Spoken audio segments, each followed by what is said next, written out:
ఈరోజు రాష్ట్ర ప్రభుత్వం శాసనసభలో ఒకటి కాదు రెండు కాదు బహుశా శాసనసభ చరిత్రలో ఎన్నడూ చెప్పనన్ని అసత్యాలు, ఎన్నడూ చెప్పనన్ని దారుణమైన అబద్ధాలు స్వయంగా ముఖ్యమంత్రి నోటెంబడే రావడం అనేది నిజంగా బాధాకరం. కాకపోతే ఒకటి మాత్రం ఇవాళ తేటతెల్లం అయిపోయింది. ముఖ్యమంత్రి రేవంత్ రెడ్డి ఈరోజు ఒక కన్ఫెషన్ స్టేట్మెంట్ ఇచ్చిండు. ఒక కన్ఫెషన్ స్టేట్మెంట్ ఇచ్చి అప్రూవర్ అయిపోయిండు. ఏమని? నా వల్ల కాదు ప్రభుత్వాన్ని నడపడం, నేను ఇచ్చిన హామీలన్నీ తెలివి తక్కువతనంతో ఇచ్చినా, నాకు తెలియదు 6 గ్యారెంటీల అమలు సంగతి కానీ, రుణమాఫీ సంగతి కానీ, మిగతా విషయాలు కానీ ఏదో తెలియకుండా కేవలం ఓట్ల కోసం మాత్రమే నేను హామీలు ఇచ్చినా, అప్పుడు బుకాయింపు మాటలు చెప్పినా, కానీ తంతె గారెల బుట్టలో పడ్డట్టు అనుకోకుండా వచ్చి అడ్డిమారి గుడ్డి దెబ్బలక ముఖ్యమంత్రి అయినా. ఇప్పుడు ముఖ్యమంత్రి అయినాక నాకు నడపస్తలేదు, నాకు వ్యవహారం తెలుస్తలేదు అనే కన్ఫెషన్ స్టేట్మెంట్ మాత్రం ఇవాళ రేవంత్ రెడ్డి గారి అక్కసుతో కూడిన మాటల్లో స్పష్టంగా బయటపడ్డది. ఆయన చెప్తున్నాడు, మేము అడిగినాం, స్ట్రైట్గా అడిగినాం, 49,500 కోట్ల రూపాయలు అన్నారు కదా స్టేట్ లెవెల్ బ్యాంకర్స్ కమిటీ మీటింగ్లో రుణమాఫీ.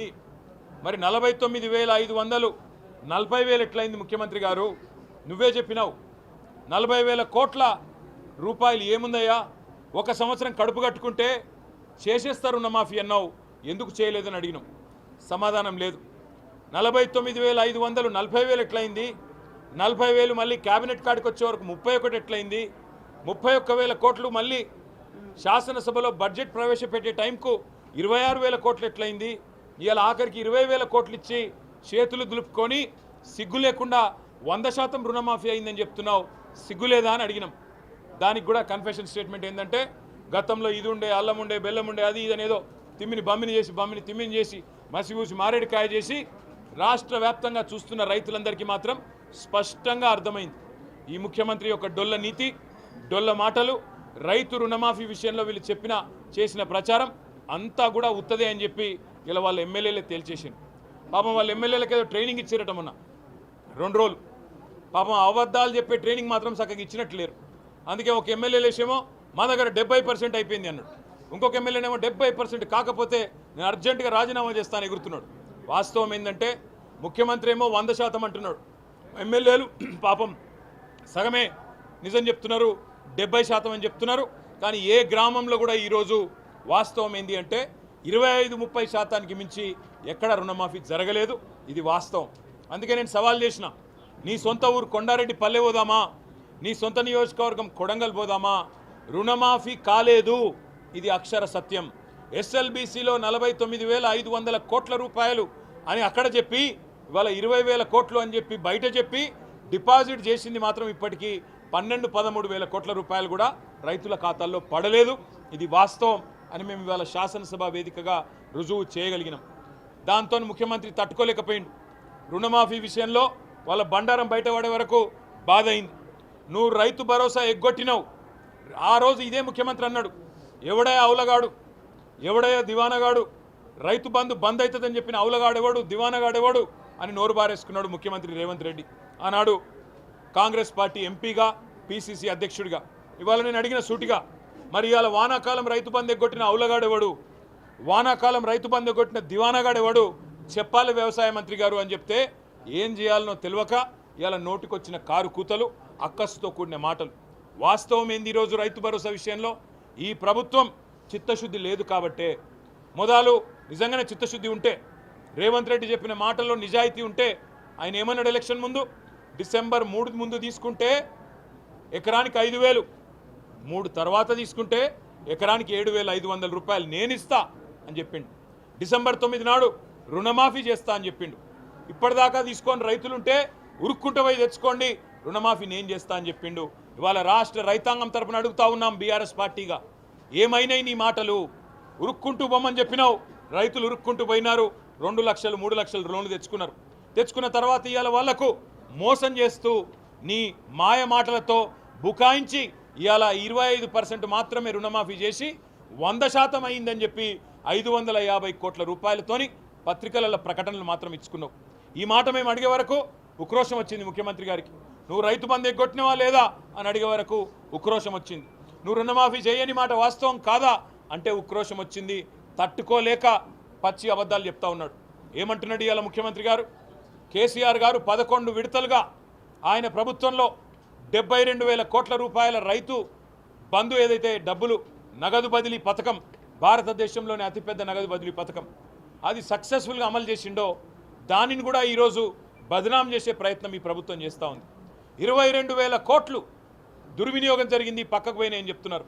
అలా ముఖ్యమంత్రి మాట్లాడిన మాటలు ఇవ్వాలి ఎవరని వింటే నేను మీడియా మిత్రులతో కోరుతా ఉన్నా. ముఖ్యంగా దయచేసి ఆయన ఏం దేవుడు కాదు, పచ్చి దొంగ, ఓటుకు నోటు దొంగ. ఆయన చెప్పే అని పచ్చి అబద్ధాలు. ఎందుకు చెప్తున్నానో కూడా ఈ మాట చెప్తా. ఎందుకంటే ఇవాళ ముఖ్యమంత్రి మాట్లాడిన మాటలు ఎట్లా మాట్లాడిండు? 22,000 కోట్లు రియల్ ఎస్టేట్లకు పోయినాయి, క్రషర్లకు పోయినాయి, రోడ్లలో ఉన్న భూములకు పోయినాయి. ఎందుకంటే ఆయన మాట్లాడితే మైక్ కట్ కాదు. ఎన్ని అబద్ధాలైనా అలవోకగా చెప్పే అసమాన సామర్థ్యం ఉంది రేవంత్ రెడ్డికి. కానీ వాస్తవమేంది? నేను మంత్రి గారిని అడిగిన 22,000 కోట్లలో ఏమేమి ఉన్నాయని అడిగిన. మంత్రి గారు ఏం చెప్తున్నారు? ఆ 22,000 కోట్లలోనే సాగు చేయని వాటికి ఏవైతున్నాయో అవి కూడా ఉన్నాయని చెప్తున్నాడు. మీకు అర్థం కావాలా? రాష్ట్ర రైతాంగానికి, రాష్ట్ర ప్రజలకు కూడా అర్థం కావాలా? ఇవాళ ఒక పత్తి చేను ఉంటే సంవత్సరంలో 12 నెలల్లో 8 నెలలు పత్తి చేను ఉంటుంది. మొత్తం కంది చేను ఉంటే 8 నెలలు ఉంటుంది పంట. 8 నెలల పంట అది. పత్తి అయినా కందైనా 8 నెలల పంట. ఇప్పుడు వీళ్ళ లెక్క ఎట్లుందంటే ఆ మిగతా 4 నెలలు రైతులు సహజంగా ఇడిచిపెడతారు. ఇంకో 4 నెలలకు ఏం చేస్తాం, కూరగాయల పంటను ఇంకోటో ఏం పెడతామని చెప్పి ఇడిచిపెడతారు. ఆ 4 నెలలను కూడా లెక్కలు తీసుకొని అది సాగు కాలేదు, అయినా రెండవ విడత పైసలు ఇచ్చిండ్రు, రెండవ విడత రైతు బంధు ఇచ్చిండ్రు, అవన్నీ దుర్వినియోగమైనాయని చెప్పి పచ్చి అబద్ధాలు ఈ ప్రభుత్వం చెప్తా ఉన్నది. నేను ఒకటే మాట్లాడుతూ ఉన్నా ఈ ప్రభుత్వాన్ని. కంది చేన్లు, పత్తి చేన్లు పండించే రైతులు, ఈ పంటలు పండించే రైతులు, వీళ్ళకు రేపటి రోజున మీరు రెండో పంటకు రైతు బంధు ఇయ్యరా? స్పష్టంగా చెప్పండి. ఎందుకంటే పత్తి రైతులు 45 లక్షల ఎకరాల్లో ఇలా పత్తి సాగు చేస్తూ ఉన్నారు. మరి వారికి రెండో పంటకి మీకు రైతు బంధు ఇచ్చే ఉద్దేశం లేనట్టుంది. కాబట్టే ఆ రెండో పంటకు సంబంధించిన మొత్తాన్ని కూడా ఈ 22,000 కోట్లకు నూకి ఇవాళ ఇష్టం వచ్చినట్టు తప్పుడు ప్రచారం చేస్తూ ఉన్నారు. నేను అడిగిన ప్రభుత్వాన్ని, మంత్రి గారిని, మీరు ఆ లిస్ట్ ఇవ్వండి. క్రషర్లు అంటున్నారు, భూములల్లో రోడ్లలో పోయిన భూములు అంటున్నారు, ఆ లిస్ట్ ఇవ్వండి. ఇచ్చినట్టయితే శాసనసభ ముంగట పెట్టినట్టయితే మాకు కూడా తెలుస్తుంది, ప్రజలకు కూడా తెలుస్తుంది, ఎక్కడ ఏ సర్వే నెంబర్ల ఏ భూమికి దుర్వినియోగమైందో తేలిపోతుందని అడిగినాం. కానీ మంత్రి గారు చాలా తెలివిగా ఏం చెప్తున్నారు? లేదు ఇది రెండో పంట పండించిన వాళ్ళ కూడా లిస్టు కూడా ఇలానే ఉంది, అన్ని కలిపే 22,000 కోట్లు అని చెప్తున్నాడు. నేను మళ్ళీ చెప్తున్నా, పత్తి రైతులు, కంది రైతులు రాష్ట్రంలో దయచేసి మోసపోకండి. ఆయన మాట్లాడే 22,000 కోట్లలో మీరు రెండో పంట ఏదైతే వేయలేదో దాని గురించే మాట్లాడుతూ ఉన్నారు. ఇవాళ ఎన్ని అబద్ధాలంటే ఆఖరికి తెలంగాణలోని రైతు ఆత్మహత్యల మీద కూడా అబద్ధాలు చెప్పే దుస్థితికి ఈ ప్రభుత్వం దిగజారింది. 2014లో మాకు ఆనాడు అధికారంలోకి వచ్చిన తర్వాత ఆ రోజు రైతు ఆత్మహత్యలు సంవత్సరానికి NCRB ప్రకారం, నేషనల్ క్రైమ్ రికార్డ్స్ బ్యూరో ప్రకారం 2014లో 1348 రైతు ఆత్మహత్యలు జరిగినాయి. 2015లో 1400, 16లో 645, 17లో 851, 18లో 908. అక్కడికి వెళ్ళి రైతు బంధు స్టార్ట్ అయింది. రైతు బంధు స్టార్ట్ అయినాక 2019లో 499, 2020లో 471, 2021లో 359, 22లో కేవలం 178. ఇది రైతు బంధు, రైతు బీమా ప్రభావం కాదా? ఇది పెరిగిన వ్యవసాయ విస్తరణ ఫలితం కాదా? ఇది అందుబాటులోకి వచ్చిన చెరువుల కింద వచ్చిన సాగు, అందుబాటులోకి వచ్చిన కాళేశ్వరం లాంటి ప్రాజెక్టుల వల్ల స్థిరీకరించబడ్డ సాగు కాదా? వ్యవసాయం కాదా? ఇది ప్రామాణికం కాదా? భారతదేశంలోనే హైయెస్ట్ పర్సెంటేజ్ ఆఫ్ రిడక్షన్ 11.1% ఉండే మేము అధికారంలోకి వచ్చినాడు రైతు ఆత్మహత్యల్లో తెలంగాణ యొక్క భాగస్వామ్యం. దాన్ని 1.57% తగ్గిస్తే దాన్ని కూడా చిన్నగా చేసి చూపే ఒక చిల్లర ప్రయత్నం ఈరోజు రేవంత్ రెడ్డి చేసిండు. దాంతోపాటు ఇంకా నికృష్టపు మాటలు. తెలంగాణ ఏదో వీళ్ళు మాకు అప్పచెప్పినాడే సర్ప్లస్గా ఇచ్చినామని చెప్తున్నాడు. రేవంత్ రెడ్డికి చరిత్ర తెలియదు, ఆయనకు వర్తమానము తెలియదు, లెక్కలు అంతకంటే తెలియదు. తెలంగాణ ఆంధ్రాతో కలిసినాడే 1956లోనే సర్ప్లస్ స్టేట్. తెలంగాణ 1968లో కూడా సర్ప్లస్ స్టేట్. తెలంగాణ ఉద్యమం మొదటిసారి ప్రారంభమైనప్పుడు 2001లో కూడా రెండవ దశ ఉద్యమం ప్రారంభమైనప్పుడు అప్పుడు కూడా సర్ప్లస్ స్టేటే. 2014లో తెలంగాణ వచ్చినాడు కూడా సర్ప్లస్ స్టేటే. కొత్తగా నీ కాంగ్రెస్ పార్టీ పీకిందేమీ లేదు, ఇచ్చిందేమీ లేదు, మీ ప్రభుత్వాలు ఏదో ఊడబడిచింది కూడా ఏమీ లేదు. ఇంకా సిగ్గుమాలిన మాట, ఒక సంవత్సరంలో మేమేదో 20,000 కోట్లు ఇచ్చినామన్నాడు. ఆ 20,000 కోట్లు కూడా రుణమాఫీకి ఇయ్యలే. కేవలం ఇచ్చింది లెక్క కడితే 12,000 కోట్లు దాటదు. కానీ అదే మా ప్రభుత్వం గత 10 సంవత్సరాలుగా ఒకవైపు 28,000 కోట్ల రుణమాఫీ 2 దఫాలుగా, మరొక వైపు 73,000 కోట్ల రైతు బంధు, రెండు కలిపితే డైరెక్ట్గా రైతుల ఖాతాల్లో పడ్డ పైసలు లెక్క పెడితే 1,00,000 కోట్లు దాటింది. 10 ఏళ్లలో 1,00,000 కోట్లు దాటింది. వాళ్ళ రైతు బంధు భారతదేశానికి ఆదర్శమైంది. PM కిసాన్గా పేరు మారింది. కాలియా ఒడిస్సాలో, కృషి బంధు బెంగాల్లో, ఇంకా చాలా రాష్ట్రాల్లో. మేము ఇవాళ ప్రభుత్వాన్ని ఒకటే అడుగుతున్నాం, రాష్ట్ర రైతాంగానికి కూడా విజ్ఞప్తి చేస్తున్నాం. వీళ్ళు ఈ సబ్ కమిటీ వేసిందే టైంపాస్. సబ్ కమిటీ వేసిందే రైతు బంధు ఎగ్గొట్టేందుకు, రైతు భరోసాలో కోత పెట్టేందుకు. నేను అడిగిన ఇయ్యాల ఉద్యోగస్తులకు నేను రైతు బంధు అని ఎలక్షన్ ముందెందుకు చెప్పలే? ఉద్యోగస్తులు వాళ్ళ తల్లిదండ్రి వ్యవసాయదారులు అయితే ఆ ఉద్యోగస్తుడు వ్యవసాయ కుటుంబం నుంచి వస్తే సాయంత్రం పూట ఉద్యోగం అయిన తర్వాత పోయి వ్యవసాయం చేయడా?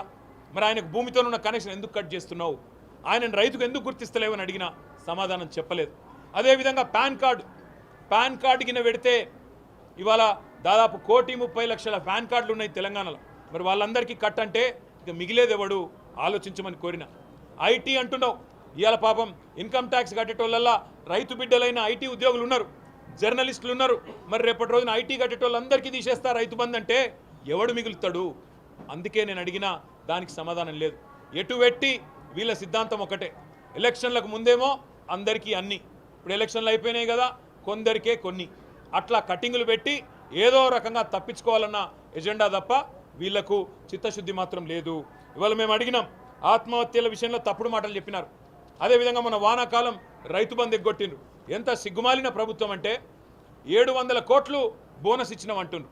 ఆ బోనస్ కూడా బోగస్ అని మేము చూపెట్టాం. ఈరోజు మేనిఫెస్టోలో పెట్టిందేమో దొడ్డువడ్లకు, ఇక్కడ చెప్తుందేమో సన్నాలకు అని చెప్పి సన్నాయి నొక్కులు నొక్కుతూ ఉన్నారు. అదేవిధంగా ఇలా మేము అడిగినాం, మీరు వానాకాలం రైతు బంధు ఎగ్గొట్టిండ్రు, మీరు అదేవిధంగా రైతు భరోసా అని పేరు మార్చిండ్రు తప్ప పైసలు మాత్రం పెరగలేదు. ఉన్నదే రైతు బంధును పేరు మార్చి కేవలం మార్పు అంటే ప్రజలు కోరుకున్నది, రైతులు కోరుకున్నది పేరు మార్పిడి కాదు.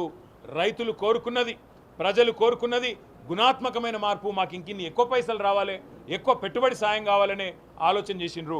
అందుకే ప్రభుత్వాన్ని అడిగినాం, వానాకాలం ఎగ్గొట్టిండ్రు, మళ్ళొక్కసారి ఎగ్గొట్టే ప్రయత్నం చేయకండి, పెంచిన రైతు భరోసా ఇవ్వండి అని అడిగినాం. దాంతోపాటు మేము ఈరోజు వారికి ఇంకో 2-3 విషయాలు చెప్పాం. మేము ఈ ప్రభుత్వాన్ని నమ్మడం లేదు, వాళ్ళు చెప్పే కాకి లెక్కలు కూడా మేము నమ్మడం లేదు. 22,000 కోట్ల రూపాయలు దారి మళ్ళినాయి, దుర్వినియోగం జరిగిందని చెప్పి ఆయన చెప్తా ఉన్నాడు ఇవాళ రేవంత్ రెడ్డి. ఆయన మాటలు నేను కాదు కదా రాష్ట్రంలో ఎవరు నమ్మతలేడు ఇవ్వాలి, ఎందుకంటే పచ్చి అబద్ధాలకు ఆలంబనగా చేసుకుని బతికే వ్యక్తి. అందుకే చేసిన అరకొర రుణమాఫీని ఇవాళ ఏదో డబ్బా కొట్టుకొని నేను ఎవరు చేసినా అని చెప్పుకున్నాడు. కానీ ఇవాళ మొత్తానికి పూర్తి స్థాయిలో ఆనాడు కేసీఆర్ గారు చెప్పినట్టుగానే రైతు బంధుకు రామ్ అవుతుంది, నేను ముందే చెప్తున్నా కాంగ్రెస్ పార్టీ కోటేస్తా అని చెప్పి కేసీఆర్ గారు ఏదైతే చెప్పిండో ఇలా అది వాస్తవమైంది. 12 నెలలు రైతు బంధు ఎండబెట్టి 12 రోజుల్లో ఇచ్చినామని చెప్పుకునే ఒక సిగ్గుమాలిన ప్రయత్నం చేస్తున్నారు. సన్నాలకు 700 కోట్ల బోనస్ ఇచ్చినామని చెప్తున్నారు. కానీ 7,500 కోట్లు ఎగ్గొట్టిన రైతు బంధుకు అనే మాట మాత్రం వానాకాలం రైతు బంధు చెప్తలేరు. ఎగ్గొట్టింది కేవలం వానాకాలం మాత్రమే కాదు, ఇప్పుడే ప్రభుత్వానికి చెప్పినాం, రైతు భరోసా అని పేరు మార్చినావు కాబట్టి ఈ సంవత్సర కాలంలో 70 లక్షల రైతు కుటుంబాలకు నీ ప్రభుత్వం బాకీ ఉన్న మొత్తం 26,775 కోట్లు. ఎందుకంటే నువ్వే చెప్పినావు ఎకరానికి 5,000 కేసీఆర్ ఇస్తుండు, నేను 7,500 ఇస్తా అని చెప్పినావు. కేసీఆర్ ముష్టేస్తున్నాడు అని చెప్పి ఆనాడు ఎటకారపు మాటలు మాట్లాడినావు. అందుకే ఇవాళ అడుగుతా ఉన్నాం, నీ ప్రభుత్వం రాష్ట్రంలోని రైతులందరికీ కేవలం రైతు భరోసా విషయంలోనే 26,775 కోట్లు బాకీ ఉన్నారు. అదేవిధంగా మీరు ఈరోజు ఏదైతే అరకొర రుణమాఫీ చేసినా అని చెప్తున్నారో అందులో కూడా మరొక 20,000 కోట్లు రుణమాఫీ కూడా బాకీ ఉన్నది. దాంతోపాటు ఇంకొక మాట కూడా నేను మీకు చెప్పాలి. ఇవాళ ఎంత అన్యాయం అంటే ఈ ప్రభుత్వం మాటలు మేము నమ్మమనే మాట ఊరికే అనట్లేదు. నేను 22,000 కోట్లు ఏదో దారి మళ్ళినాయి, ఏదో తప్పు జరిగింది అని ఒక వాతావరణం కల్పించి రేపు పత్రికల్లో దాన్నే తాటికాయంత అక్షరాలతోని వచ్చేటట్టు మీడియా మేనేజ్మెంట్ చేసి, హెడ్లైన్ మేనేజ్మెంట్ చేసి, మరి రైతు బంధు డబ్బులన్నీ ఖరాబ్ అవుతున్నాయి కదా ఇన్ని రోజులు కేసీఆర్ ఖరాబ్ చేసిండు కదా అనే ఒక అభిప్రాయాన్ని కలిగే విధంగా చేసి కటింగు పెట్టే ఆలోచనలో భాగంగా ఈ కార్యక్రమం అంతా జరుగుతున్నది. అందుకే రాష్ట్రంలోని ఉద్యోగులకి, రాష్ట్రంలోని పాన్ కార్డ్ హోల్డర్లకి, రాష్ట్రంలో ఉండే మన పత్తి రైతులకి, కంది రైతులకి, అదేవిధంగా ఒక పంట పండించే సోయా రైతులకు కూడా అనుకుంటా వారందరికీ నా ప్రార్థన, నా విజ్ఞప్తి, ఈ ప్రభుత్వం ఇవాళ ఎత్తగొట్టే ప్రయత్నం చేస్తున్నది. ఈ ప్రభుత్వం ఇవాళ కేవలం రైతు బంధుకు రామ్ రామ్ చెప్పే ప్రయత్నం చేస్తున్నది. మనం ఖచ్చితంగా అవసరమైతే అందరం కూడా ఈ ప్రభుత్వం మీద ఎక్కడికక్కడ మీ గౌరవ ఎమ్మెల్యేలు ఉంటే వారిని, ఎమ్మెల్సీలు ఉంటే వారిని, మీ స్థానిక ప్రజాప్రతినిధుల్ని రేపు స్థానిక సంస్థల ఎన్నికల్లో కూడా నిలదీయండి, అడగండి. సంక్రాంతి తర్వాత అంటున్నారు, ఇప్పుడు మరి ఏ సంక్రాంతో చెప్తలేరు. అది 24 సంక్రాంతి, 25 సంక్రాంతి, ఎందుకంటే రుణమాఫీ కూడా గిట్లే చెప్పారు. డిసెంబర్ 9 సంతకం అన్నారు, మళ్ళీ తర్వాత మర్చిపోయినరు. 2 డిసెంబర్ 9 దాటినాయి, రుణమాఫీ కూడా కాలే. అందుకే మేము రైతు సోదరులందరికీ విజ్ఞప్తి చేస్తూ ఉన్నాం. 10 ఏళ్ళు ఎట్లుండే తెలంగాణ వ్యవసాయం మీ కండ్ల ముంగటుంది. గత సంవత్సరంగా ఎంత క్షోభ పెడుతున్నది కాంగ్రెస్ ప్రభుత్వం మీ కండ్ల ముందుంది. అందుకే స్థానిక సంస్థల్లో తప్పకుండా వీళ్ళకు బుద్ధి చెప్పే విధంగా మీరు తీర్పునివ్వండి. ఇంటింటికి ఓట్లకు వచ్చే కాంగ్రెస్ నాయకులను నిలదీయండి. రైతు భరోసా అన్నారు, 10,000 కాదు 15,000 అన్నారు, ఏవి కొడక అని అడగండి. ఎక్కడ బాయ్ నీ రుణమాఫీ అని అడగండి. ఎందుకు పెడుతున్నారు కట్టింగ్లను అడగండి. ఏమైనా నీ 6 గ్యారంటీలను అడగండి, నిలదీయండి. ఖచ్చితంగా ఎక్కడికక్కడ కాంగ్రెస్ నాయకులను గల్లాబట్టి అడగండి అవసరమైతే. ఎందుకంటే అధికారం ఇచ్చింది మీరు, అధికారం ఇచ్చింది రైతులు, కాబట్టి తప్పకుండా గల్లాబట్టి అడిగే అధికారం మీకున్నది. చివరిగా నేను చెప్పేది ఒకటే, ఈ దివాలా కోరు ముఖ్యమంత్రికి చాలా అడ్డగోలు మాటలు మాట్లాడిండు కేసీఆర్ గారి గురించి, మా పార్టీ గురించి. ఈ చిల్లర మాటలు ఎందుకు మాట్లాడుతుండో మాకు తెలుసు. ఆయనకు పాపం బర్దాష్ అయితలేదు. బీఆర్ఎస్ పార్టీ ఈరోజు రాష్ట్ర వ్యాప్తంగా తీసుకున్న కార్యక్రమాల వల్ల ఆయనకు నిద్ర పడతలేదు, మనసున పడతలేదు. ఏదేదో మాట్లాడిండు, ఊరేయాలి అంటాడు, ఏదో చేయాలంటాడు, ఏదో చేయాలంటాడు. నాకైతే అనుమానం ఉంది. నేను రేవంత్ రెడ్డి కుటుంబ సభ్యులకు కూడా విజ్ఞప్తి చేస్తూ ఉన్నా, దయచేసి ఎక్కడో దూరం లేదు, ఎర్రగడ్డ దగ్గరనే ఉన్నది, తీసుకుపోండి, ఇడిచిపెట్టకుండా. ఇట్లా రేపు ఎల్లుండే ఉన్న కరిస్టెట్ కూడా ఉన్నాడు చూస్తుంటే, తప్పకుండా తీసుకుపోయి చూపెట్టండి, కాపాడుకోండి పాపం. ఎందుకంటే చిన్న వయసులో ఉన్నాడు ఇంకా, కాబట్టి కాపాడుకోమని చెప్తా ఉన్నా. చివరిగా నేను చెప్పే మాట ఒకే ఒక్కటి, ఎన్ని అబద్ధాలు నువ్వు చెప్పినా నిన్ను ప్రజలు నమ్మతలేరు. నిన్న కూడా చిల్లర మాటలు చాలా మాట్లాడిండు, ఇవాళ కూడా చాలా చిల్లర మాటలు మాట్లాడిండు. ఒకటి మాత్రం వాస్తవం, నువ్వు ఎన్ని ప్రయత్నాలు చేసినా, ఎన్ని కేసులు పెట్టినా, మమ్మల్ని ఎన్ని తిట్లు తిట్టినా, ఎన్ని శాపనార్థాలు పెట్టినా, పిల్లి శాపాలకు ఉట్లు దిగాయి. నువ్వు ఎన్ని రకాలుగా తిట్టినా, ఎంతెంత విచిత్రంగా తిట్టినా మాకు ఫరక్ పడది. మేము తప్పకుండా నువ్వు ఇచ్చిన 420 హామీలు ఏవైతున్నాయో, నీ 6 గ్యారంటీలు, నీ డిక్లరేషన్లు, నీ 420 హామీలు, నువ్వు ఇచ్చిన ప్రతి హామీని వదిలిపెట్టం. నిన్ను, నీ కాంగ్రెస్ పార్టీని నీడలాగా వెంటాడుతూనే ఉంటాం, ప్రజల తరపున ప్రశ్నిస్తూనే ఉంటాం. వదిలిపెట్టమనే మాట కాంగ్రెస్ పార్టీకి, రేవంత్ రెడ్డికి మళ్ళొకసారి చెప్తూ, మీకు కూడా శాసనసభ సమావేశాల సందర్భంగా సహకరించిన మా మీడియా మిత్రులందరికీ, మీకు కొంత కష్టమైన మీరందరూ కూడా సహకరించారు. మీ అందరికి కూడా ధన్యవాదాలు, నమస్కారం. Thank you. జై తెలంగాణ. అడుగుతా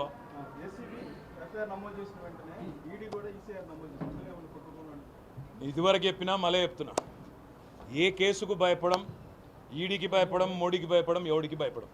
అర్థమైందా? అన్నీ ఎదుర్కొంటాం. మాకు న్యాయస్థానాల మీద నమ్మకం ఉంది, అది చూసుకుంటాం. ఇక మేము ఎక్కువ తక్కువ మాట్లాడితే మళ్ళీ మీరు అటే రాస్తారు, ఇది రాయరు ఇప్పటిదాకా చెప్పింది, కాబట్టి అంతకే ఇడిచిపెడతాం.